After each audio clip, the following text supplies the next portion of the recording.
There we go. Yes. Hey, good to see you. Thank you. I have a question that kind of ties in with George's question, in that if when you wake up, then the dream ends, correct? Mm-hmm. So if the dream ends, then what are you perceiving? Well, in the relative sense, talking about the night dream, when the night dream ends, it's clear to you that mm, whatever was unfolding in your night dream, whatever experiences you had in your night dream, were just your mind. They had no reality of their own. That the reality of your night dreams was you, the dreamer, in the absolute sense, in the sense of consciousness awakening to itself, in the waking state.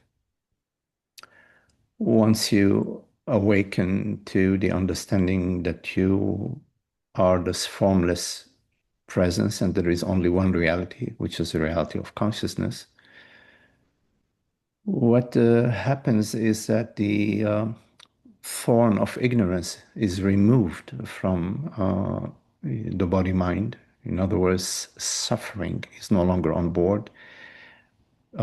Psychological worries and concerns, existential fear, no longer on board. And the waking dream sweetened. It becomes a realm where there is a celebration and contemplation and creative pursuits. Life becomes sort of a flow, a harmonious flow. Okay, so it's not that the dream ends, it's that the dream sweetens. Yes, the ignorance in the dream ends. Of course, it's a process. I'm not just talking about a one glimpse does it all. There are a series of glimpses and understandings that at some point there is the final veil drops, as a way of speaking. Yes. Yeah, the dream does not end, it just sweetens. Okay. I have to think about that some more. Okay. Because what if the body mind in the dream that is now sweet Mhm.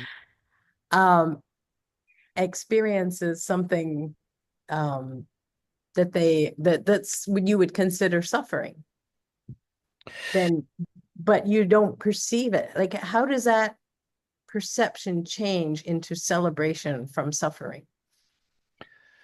Yeah, the what shifts is that in the absence of the me belief and the me feeling, in the absence of the sense of separation, there are uh, practical concerns that may arise. Goodness, what builder am I going to use? Am I going to use this builder or that builder?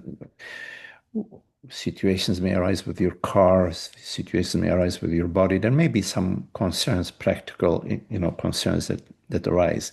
But what will not arise, what will no longer arise, is the psychological concern, the absolute concerns, the concerns about the self, about me, about I.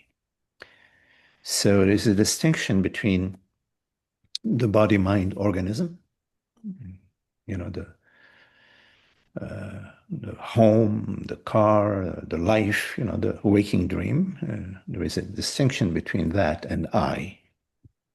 So the the I that was somehow identified with the body mind, that was located, as a way of speaking, into the body mind or connected to the body mind is released from that bond, is released from that identity, from that identification, and is released back to its source, which is this formless awareness. So it's like the metaphor of the clouds and the sky. There are still clouds that appear in the sky. Some have the shape of dragons, others have shapes of angels. But the wide open sky is unaffected, is not conditioned by the shape and size of the clouds that appear within it.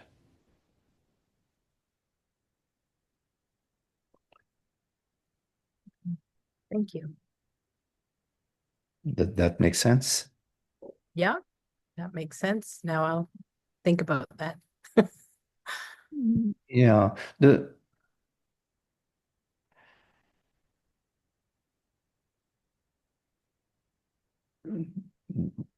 job that is on hand is to contemplate whatever beliefs we have about ourselves, because beliefs about consciousness, because we are that, we are consciousness, whatever beliefs we have about ourselves, and to be free from belief. A fact is a fact, okay? This body has two arms, right arm, left arm, 10 fingers. Fact is a fact. Evidence is right there. But to be free from beliefs that have no evidence that substantiate them.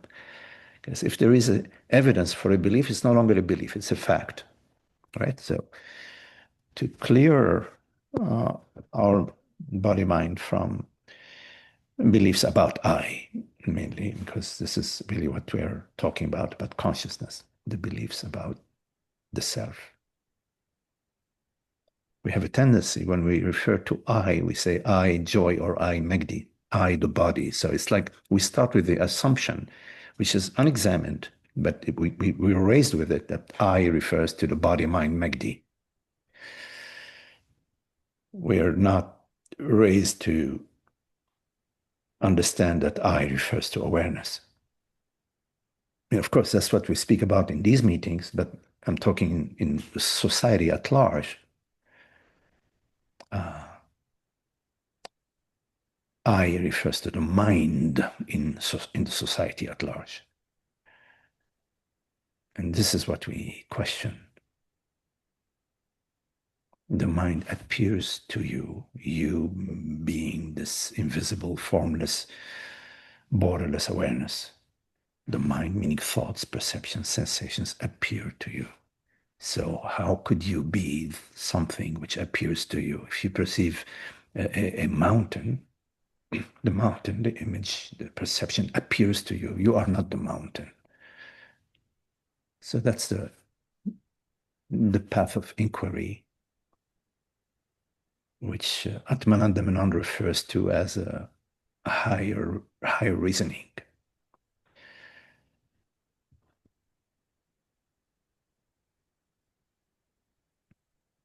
Okay. Thank you.